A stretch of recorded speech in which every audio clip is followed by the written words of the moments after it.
Well, we're going to get the day off with a story that a lot of you have been sending me over the past couple days. Now, Interstate 73. Now, this was a topic that I talked about a long time ago in one of my early videos when I first started doing this. I think it was like 2022. Yeah, I was still living in Charlotte at the time when I made that I-73 video, which I'll link that in the description for you guys who may be new here and haven't seen it. Make sure to check that out to give you an overview of what Interstate 73 is. But on that video, one of the things that I said is that Interstate 73 would not be built outside of North Carolina. Well, I'm not wrong yet because they're not actually building it, but Ohio is showing some strong interest in building this highway and is actually putting some money up for Interstate 73. Let's take a look at this article. So it says Ohio joins effort backing I-73, a proposed northwest to southeast highway.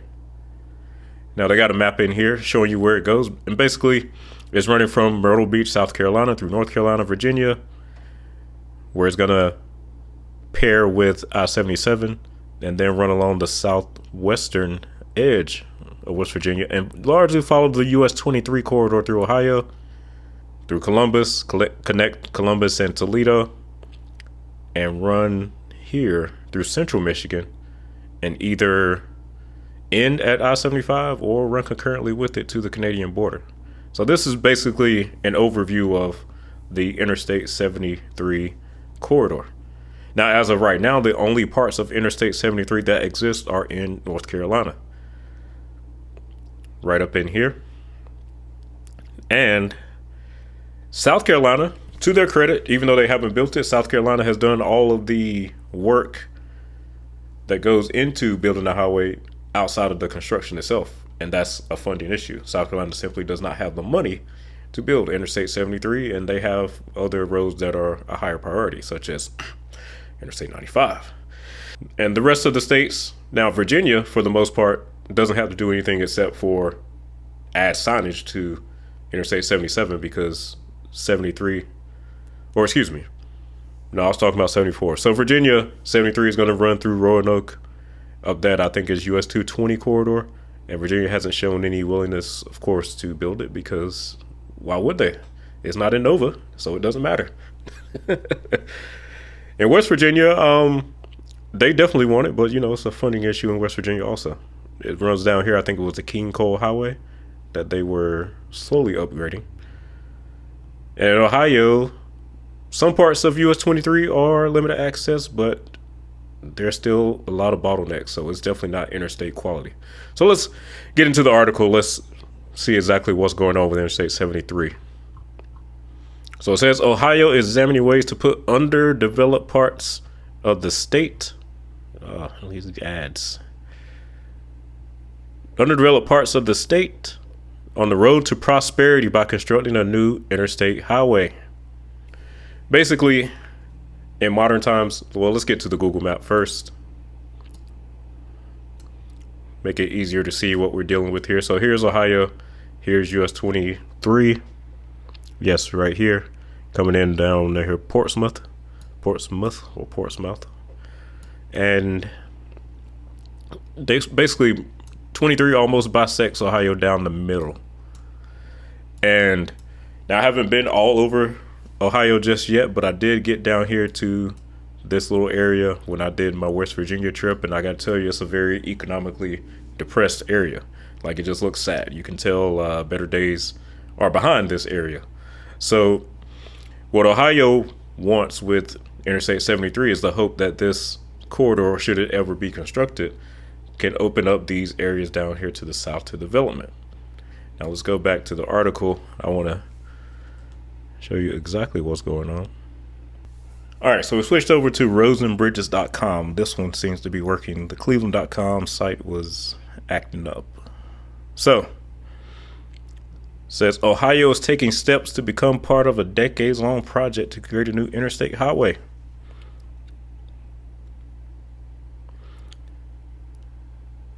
Now it says whenever developers come in and put a factory or a big development, if interstate access isn't there, they keep looking and were not considered. Said Darren LeBrun, an engineer in Southern Ohio. It's a handicap for us.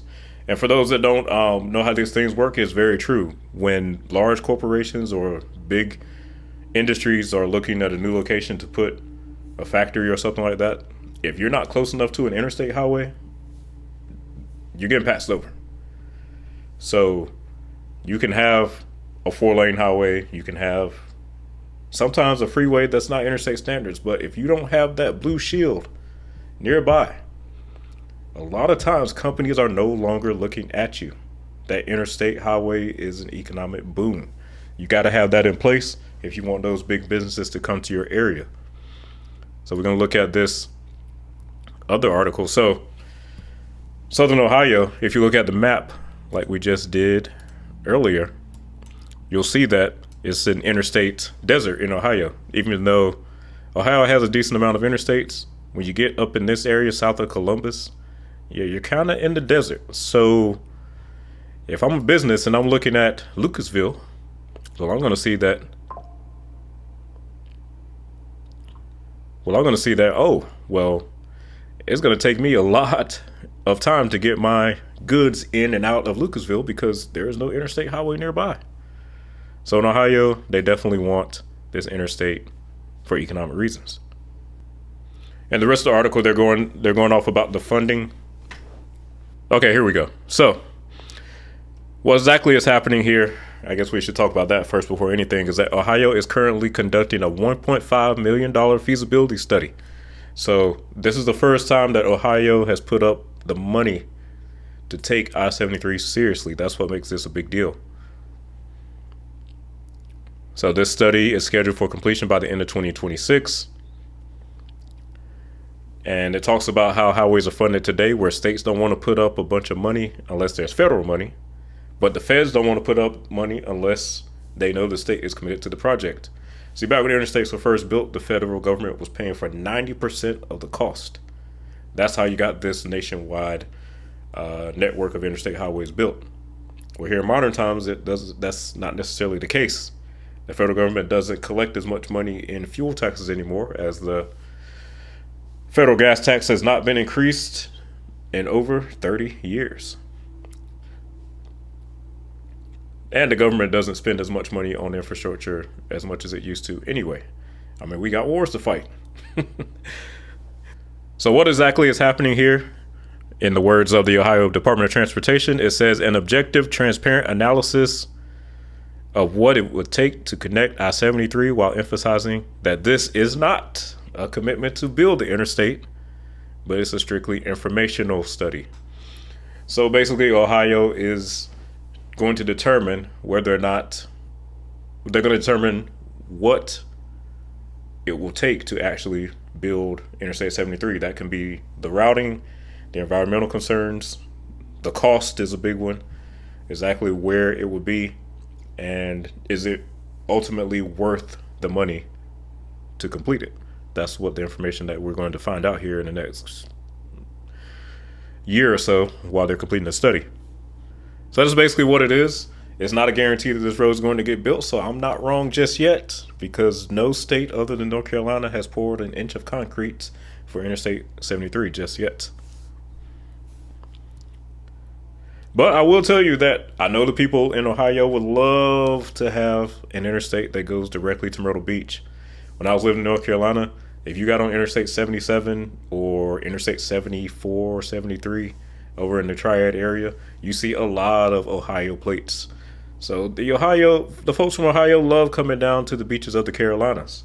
I mean, hey, it's where the Wright brothers came to fly the first plane. So that Ohio-Carolina connection is definitely a strong one, and I-73 would facilitate that movement.